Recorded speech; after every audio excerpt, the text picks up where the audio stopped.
Evening, guys. So welcome back to my channel. Today is at a different setting than usual. I'm not out traveling this time. Kuching has just been relieved of their CMCO, and still the fear of this, getting this virus, because I know I have low immunity.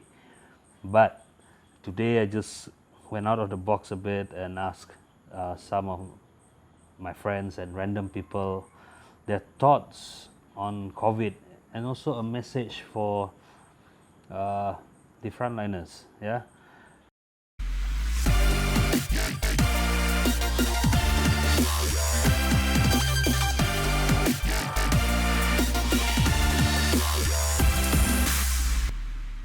So some of the few questions that I asked them was,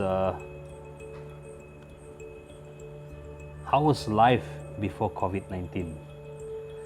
Now, I would love to answer that myself. My life before COVID-19 was kind of a hectic, busy life. Either I'm out traveling bringing tourists, or I'll be busy shooting some events in Kuching, right? And when COVID came, it totally changed. All events were cancelled, international events were cancelled, tourists canceled all their trips. Some was not even allowed in the country due to health reasons, and the country started closing their gates internationally. So it was a bit hard for me. And then in March, when we actually got the news of the MCO, well, because before that I was kind of used of working at home, so it did not impacted me that much just by staying home, doing a bit of work here and there. Amount of work reduced a lot, to be honest. So in April, end of April, when the boundaries of each division was open, I actually applied to get back to Kuching, because I was the place where I was at in March. I was actually in my parents' place in my village. So I was worried about a house in Kuching. The grass has gone so high, and then worried about the house being empty for too long, right? So when I got back, uh, started clearing the place and started to look for alternative work, see how I can survive. And the reaction that I had about the MCO, well, stay home, stay safe. And we were following SOPs all the time. And of course, there were some people who did not. But at the end of the day, we are where we are right now, less cases. The other question that I asked them was, economically and financially, how bad did it affected them? Well, for me, it affected me really bad. Basically, there was no income at all this year.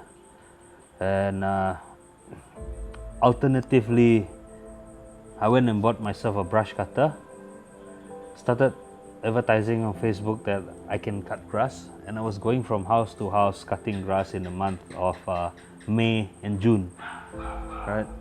It was hard work, but the money was there. And the other question that I asked them was also lifestyle.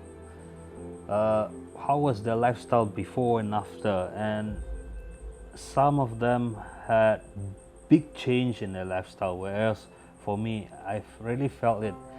Now, in the evenings, I will always go out and chill with my friends. Sometimes, if I got nothing to do, I would drive to Sumatan or Lundu just to chill there for the day, take some photos of insects, birds, always feel my time outdoor and doing outdoor activities, right? And when COVID happened, right, I started having moles, fungus on my lens, my camera lens, because it was kept in a supposedly dry place, but it was not dry enough to keep it from molds. What drove me out of my comfort zone to do something else different was, since young we were taught different skills, different set of skills, and which one did I like the most? That was what being brushed a lot, so that in the future I could do what I could do. But MCO didn't give us much choice, so that was when I started cutting grass. We also cut trees in a few houses, if I'm not mistaken. Built a kitchen cabinet for someone, and yeah, that's about most of the questions.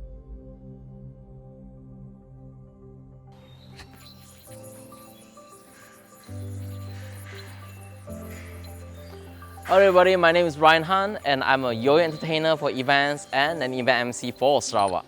Hello, hi.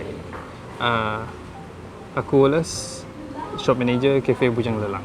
My name is Nick. I've lived in Sarawak for almost 10 years. I'm married to a beautiful local woman and that's the reason why I'm here. Hi, hello. Nama kami Nurhadatul Sukinah Jamali, onunggah kami Jasmine, and kami bekerja dalam sektor pelancongan di Sarawak. Hi, my name is Kerry and I'm a student and I'm currently finishing up my major in diploma, which is Occupational Safety and Health. Life before COVID, great lah, bebas. Semua bebas, apa yang kita boleh pun tak ada halangan. Even business pun okey lah. Senang sikit lah hidup before COVID-19 tu. Life before COVID was pretty good. I had a nice job in tourism. I sold tours to foreign tourists coming into the country. I used to travel a lot. We had a great time with family and friends all the time. And of course, now everything is a little bit different. Life before COVID was great. Well, events are everywhere and stage, lights, setting, sound system, musics, and you hear people cheering. The stage was awesome. Us as an entertainer, we focus more on like the performing for crowds and everything. Yeah, life is good because events are everywhere. We get jobs, we get paid, and we live a life is a good life. Yeah.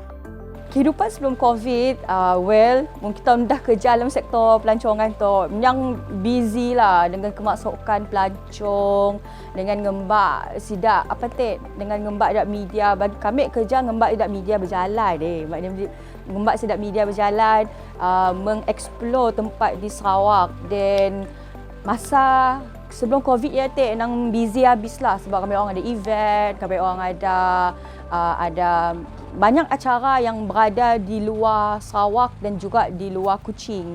Jadi keadaannya amatlah sibuk belaka. Oh, life as a student before COVID came, it was great. It was nice actually. Like you get to mingle with your friends, and I mean, in terms of doing your assignments, especially group assignments where you need everyone to just be together and get your task done, it's quite, how do we call that? It's quite convenient before, yeah.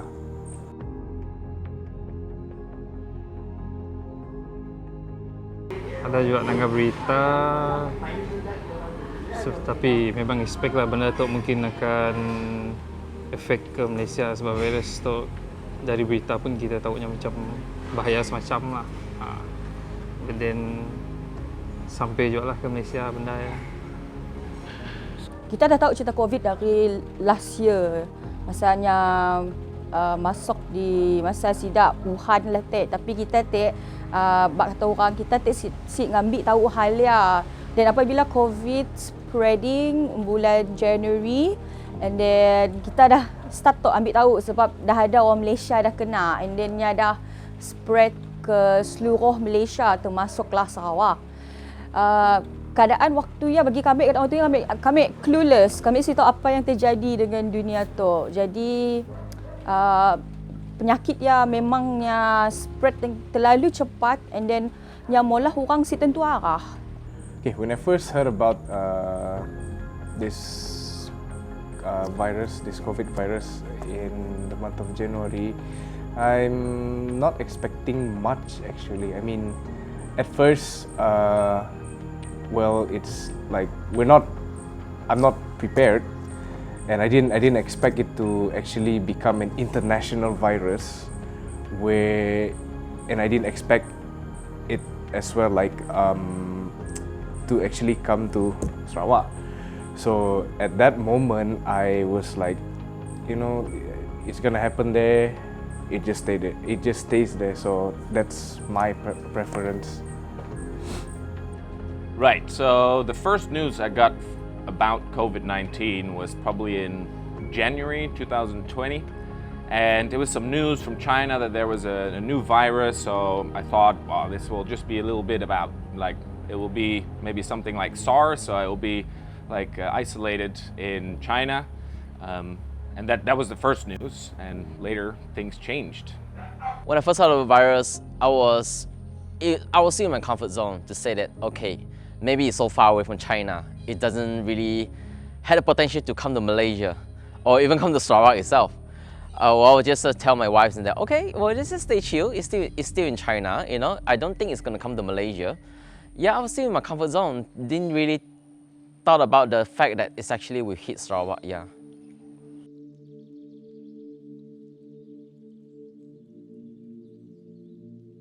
Since there were cases that were outside of China, I followed the news a lot, and I was talking to a few friends of mine that also read the news a lot. So we kind of saw it happening and it coming over to Malaysia. So it wasn't a big shock that it came to Malaysia and it was spreading all over the world.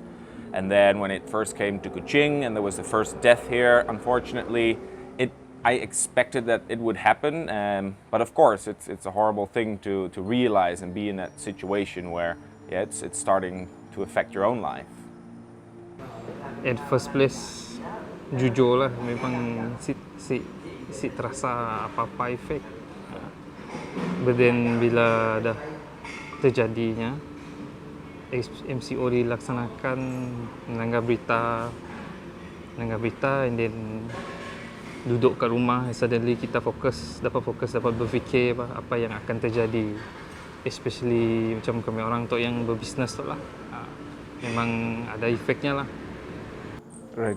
So, when we hit badly during March, I panicked. I mean, my whole family panicked, and we just don't know what to do. Basically, we just hoping and praying that everything's going to be fine, but as months goes by, it gets really worse. MCO was a big hit in my life, let's say, to be honest. Because before MCO hit, I had a couple of jobs that's really big money. And then when first MCO lockdown, it really hit me quite bad. My wife was working, she's a contract worker, and I'm not. And I have a day job, and my day job is I have to work from home. And also my entertainment life was really screwed up badly ever since the MCO thing hit. And it was my life, entertainment was my life. And that part of that transition was really bad for me, because I suffer a really, I wouldn't say really bad, but I suffer depression. And it's hard to recover from there, yeah. Okay, waktu yang I mean, memang kerajaan Malaysia yang beri notis 2 hari sebelum PKP, which mean around 14 or 15 kita dah tahu.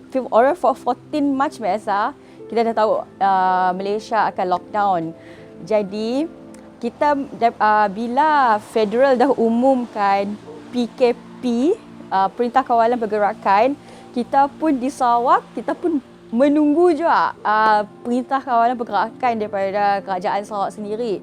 Dan apabila kerajaan mengumumkan pada masa 18 bulan kita start PKP, waktu yang kami ada situ nak pola apa, sebab kami orang diarah untuk bekerja dari rumah. dan mendapat surat rasmi daripada kerajaan untuk pada kita orang start kerja dari rumah pada 18 hari bulan. Dah lah kerja ambil semua di office, semua di komputer office. So nang waktu yang nang kelam kabut lah waktu time ya nang bagi ambil first time dengar PKP akan dikuatkuasakan dan kami dah tahu nak fikir macam ni. Sebab bagi kami lockdown is kita stay di rumah terus boleh keluar. Ya je. Prinsip kami pun first tahu hal tu lah.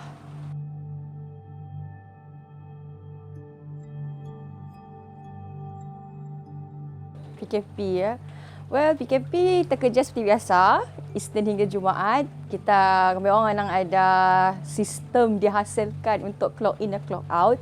So, company tahu kita bekerja di rumah. So, most of the time, kami bekerja di rumah and, well, kita embrace the new norm using the all kind of technology that we have like Zoom, Google Meet, conference and everything, and attending webinar and so on, and of course watching Netflix.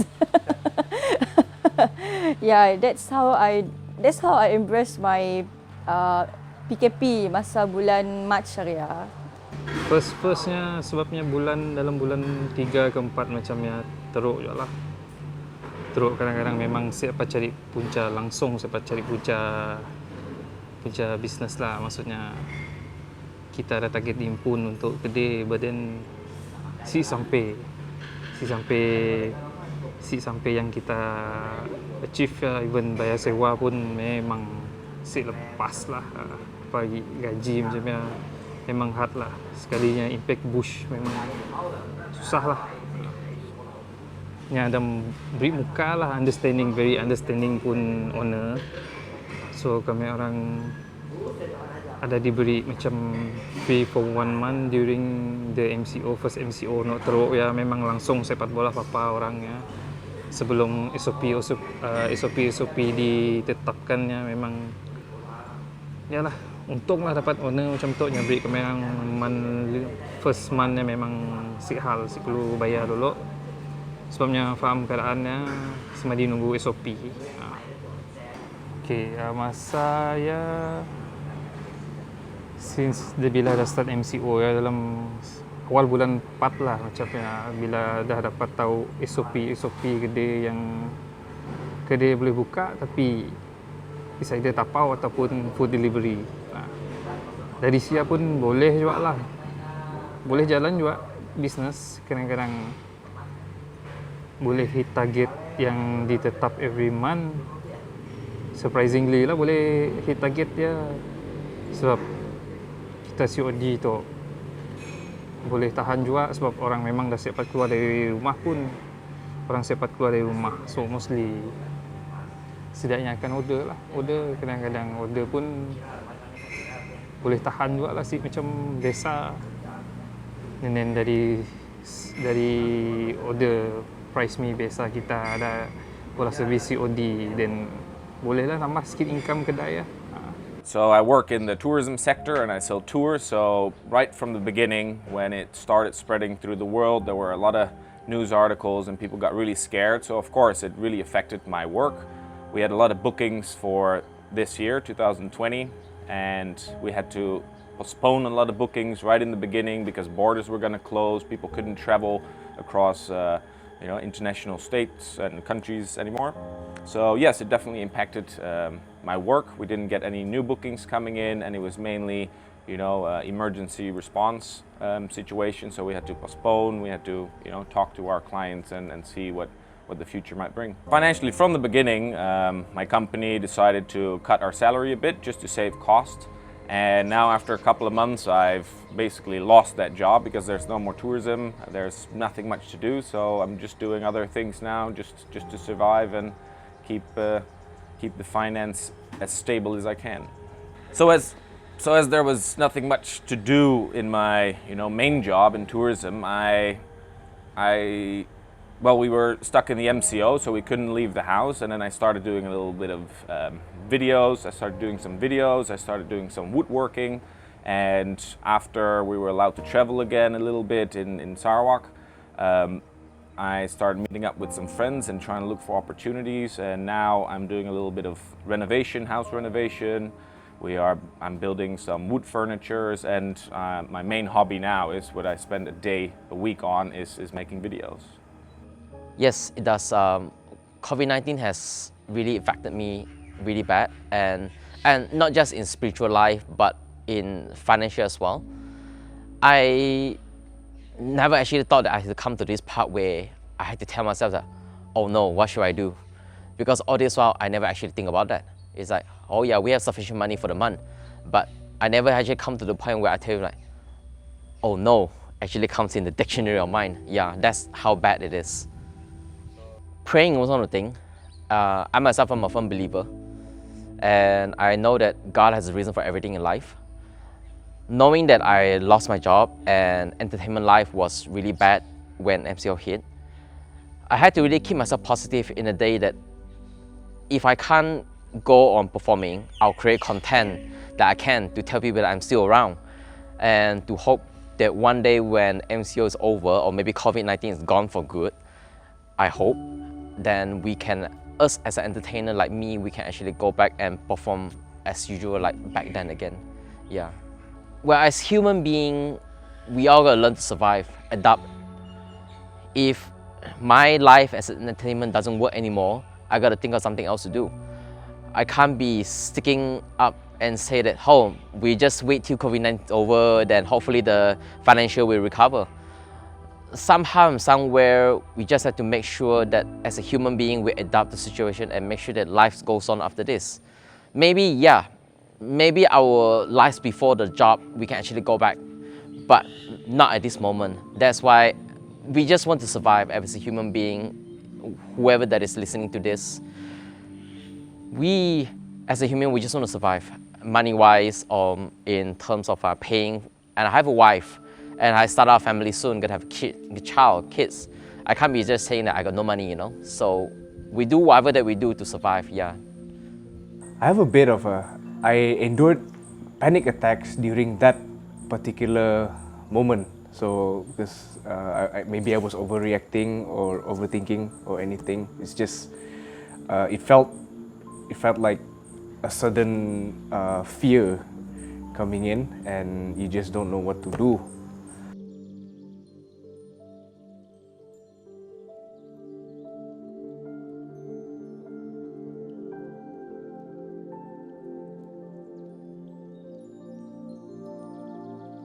Lifestyle boleh pada 360 berubah, and then business pun boleh pada struggle. Sometimes sampai 70% susah nak commit untuk komitmen kat kedai tu. Efek benar-benar lah. MCO tu very efek kat kedai. Kadang-kadang semua bulan ya bagus lah. Ada orang pun perlu duit, which is orang yang income rendah macamnya, bila dah si sampai target, lalu income pun si berapa, lifestyle pun changing, kita pun terpaksa cut cost semua, hidup semua. Bukan lifestyle changing, dengan berat badan sekali changing. I think during the MCO and after the MCO, I realized that life had changed a lot, and that is from my inner circle, like the friends that I hang out with, but it also goes further because I'm from the Netherlands and I was supposed to fly back to the Netherlands for a month to see my family, so I couldn't do that trip. I had to postpone it, and so in many ways it has definitely influenced my life. These days I rarely go out. I mainly hang out at home. I have maybe one or two friends come over on the weekend for a little chit chat, and we always sit outside. We don't hang out inside anymore. So all these little aspects in my life, and I think in everyone's life, has definitely changed. Yeah, it does. It does change my lifestyle a lot. From seeing people actually be able to perform online, and my categories of entertainment can't be performed online because it's very hard. I get sort of like jealousy and envy. It's like, oh no, my friends actually perform for a show online where I don't actually get to perform. It's actually questioning me that what am I doing in my life actually? like it actually questioned me to the point where I actually asked myself like, why am I an entertainer at the first place? Yeah. Wow, my lifestyle kena talk 100% lah, I can say that. You know why? Because I'm a type of person that suka keluar rumah, keluar enjoy, socialize with people dekat luar, dekat kedai, dekat dekat kedai makan, kedai minum, lepak sampai pukul 1 pukul 2 pagi. Well, that's the thing that we do. And then bila the first thing bila PKP datang, like the lockdown datang, I was think, how's my lepak life gonna be like? So kita sempat lepak di kedai, kita sempat lepak di mana-mana sahaja. Mun kita kena lepak, mun ada polis datang, kita kena saman. That's the new thing that I need to change that totally. Macam this year, Hari Raya kita sempat berziarah rumah keluarga kita. Kita perlu diam di rumah kita pun. To kata orang minimize pergerakan yang ada. Lagi tahun tu saya dah bazar Ramadan. So selalunya mun bulan puasa, selalunya pagi kerja, petang bulan pukul 4.30 ambil dah pergi bazar Ramadan. Nangga apa nak dipakai sungkir. But now this year we don't have any bazar Ramadan, and that's really like nang sedih lah, to be honest. Dan perayaan tahun tu semua dalam berskala kecil. There's no open house, there's no pasar ria, there's no uptown, and so kita perlu mengubah cara hidup kita lah totally different than before.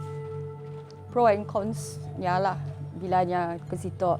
Like for myself, I usually work very late and I don't have time with my family. And right now, when COVID ada, I'm not like thankfully terima kasih dengan COVID lah, sit lah. For this lockdown, I really thankful. I can spend my time with my mom and my dad. And dadnya pun bukanlah muda, dadnya dah tua, and I can spend my time staying at home. Yeah, to be honest. Selalunya kaki dan kereta asyik melekat di rumah. Saya dah COVID. Diri akan ngembak luggage pergi ke lapangan terbang, pergi ke airport, check in. That's the way I do my job before COVID. But right now, I have to surrender my luggage bag. I have to surrender everything and stay at home and to make sure the internet line is on. Right. My lifestyle, it changed a lot. Before, my lifestyle before it didn't change that much because as a student, you hang out with friends, you do assignments, and you meet up with your friends doing your assignments. And I am also working with a photography company, and I do miss those moments where we share together, where we work together, having fun, doing photography and videography stuff. And then when the virus came in, that particular moment, I just it's quite hard for me to accept staying at home all the time. I don't really like staying at home all the time, actually, to be honest. I'm more of I like going out, meeting new people, and it's like being alone, trying to be alone and scared at the same time. And it's quite, actually, I don't like being alone, but when this virus came in to Sarawak, I feel comfortable being alone as time goes by. And I think that's basically it. Well, studying is better when you're with your lecturer face to face, which means going to class, attending class. And when we were asked to to study from home, that gave a very big impact to students, especially those who are living far away from the city.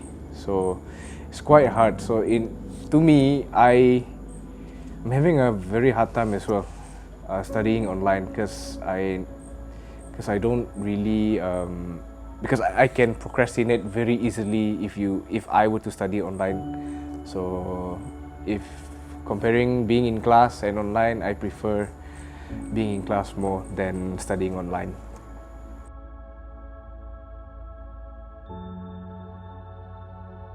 My hopes for the future are a bit vague at the moment. I basically live week by week. I've got a few projects going on, but I can't see any further than 1 or 2 weeks. My hopes for the future is maybe in a year or two for tourism to come back again and perhaps, go back into that industry. During this time, I'd like to learn a lot of new skills like woodworking, potentially building houses, renovation, stuff like that. And the future, yeah, it's vague, but things will go back to normal or a different kind of normal, and everything will be all right, I guess. Oh, my hope for the future, of course, for myself. Well, for myself is I want to have kids, and then I want to go back to my entertainment life again. This really my hope, because this is my life. And then I have been in yo-yoing for 16 years, and there's no possible way that I can tell you that I'm going to quit. No way. It's just that for a time that I will move on to something else. But in the time to come, I'll go back again. You're going to see the coming back of Ryan Chung Han, the entertainment yo-yo guy again. Yeah, that's my hope for the future. Yeah.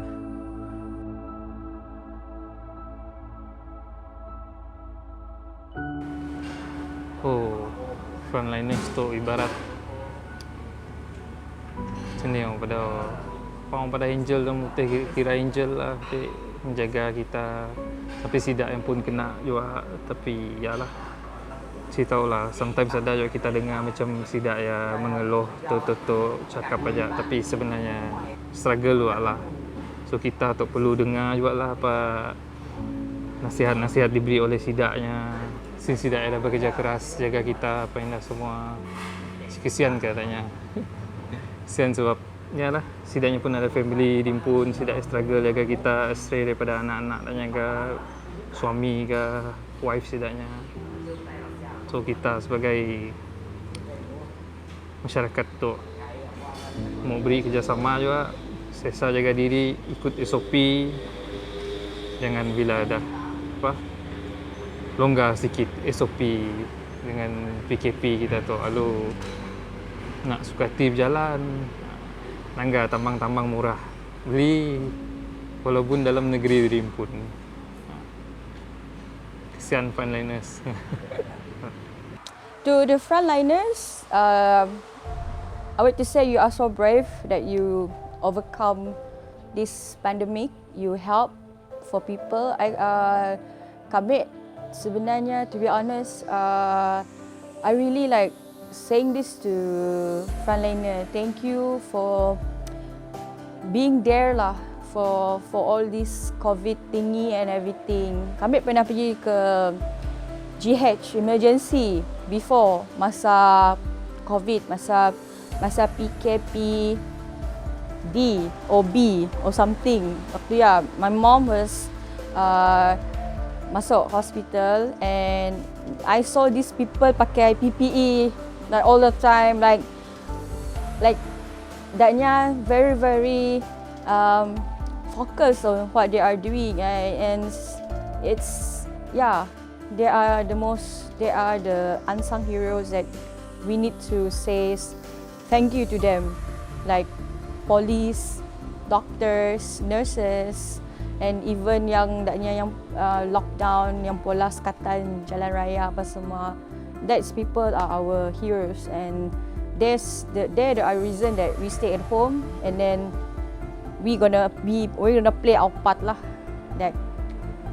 To the frontliners, I just want to say that you guys are awesome. You guys are fighting well for this country and fighting for your lives as well. And thank you for all your hard work in loving those patients who have that virus, and you guys are brave enough to come to work and face them like real heroes. You guys are awesome, super awesome. I just hope the frontliners can stay well, stay safe as well, and just keep fighting. And I will follow as the SOP as well to actually reduce the number of positive cases in Malaysia. Frontliners of Malaysia, really thank you for giving your best during this time of COVID-19. I mean, although I was a lucky one, I was not as lucky as anybody else. I was a lucky one to survive COVID-19 in the part of this crisis time. Really thankful to all the COVID-19 frontliners who actually put their lives in the thing. I really salute you guys for that. And may the Lord really bless Malaysia, and may the Lord bless Sarawak, Malaysia in the time to come. And to all the frontliners, in the deepest of my heart, I really say thank you for everything. You really make this country proud. Yeah, I'm proud of all of you. I think the government has done a pretty decent job in containing the virus in Malaysia.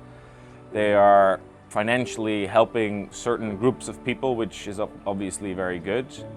Of course, they can do more, but again, this is new for everyone. It's new for the government, so I can't blame them too much for failing in certain aspects. I think focusing on the tourism sector, because that is what I do and that is what I know. I think there could be some different plans there and potentially create some hope or talk about when perhaps foreigners get the vaccine, that they can get a certain certificate and therefore they can spend some time in Malaysia with, of course, rules and regulations that the government set. So I think there's a few different things that the government could do. Yeah, sure. To the frontliners, from the bottom of my heart, I would like to say thank you very much for your hard work, for your dedication. And I know some of the frontliners actually volunteered. They were not in the medical line or the enforcers line, but they actually volunteered to get back in that line just to help us Malaysians, especially my friends in Sarawak. Thank you very much. And God bless you all.